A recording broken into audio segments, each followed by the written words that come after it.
Welcome to the Pinecone. When it comes to understanding a complex adaptive system, it is more robust to look at the information that comes from failures rather than successes and stabilities. There is often a way to minimize the risk of your portfolio through a properly configured state space. Pictured here is the state space representation of a Markov chain.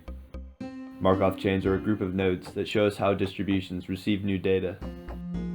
We can see the mean and median change over time. Many distributions have more than one mode. New modes appear as new bumps in the data. If an area that has been rarely distributed to suddenly receives a great deal added to it, then it is revealed to have a fat tail, or at least a very surprising new mode. The Markov chain showed that the law of large numbers doesn't require independent data. This means that even dependent distributions might converge to a normal distribution, given time.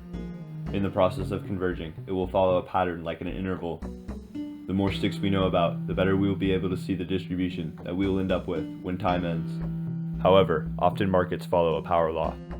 If we take a snapshot of the distribution, or a portfolio, at a given time, then we will be given a discrete sample of a continuous distribution.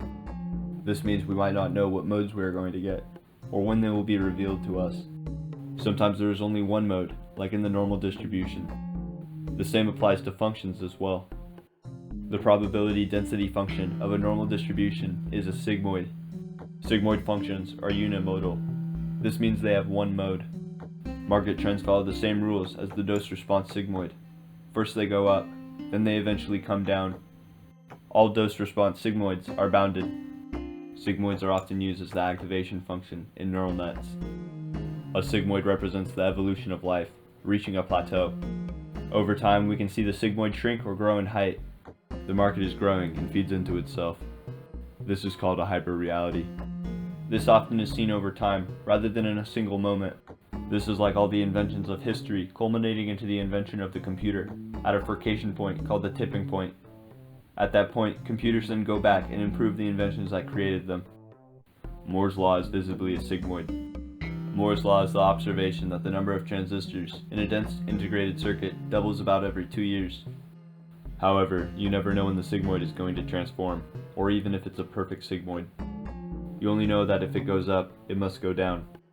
If the trend ever ends, then it was never linear. The sigmoid has a positive monotonic transformation. A dose-response sigmoid will invert after it reaches the upper bound and begin to monotonically decrease. If it changes direction, then it is not monotonic. If a distribution has multiple modes, then it is multimodal, and these distributions are very tricky. This has been The Appeal. Thank you.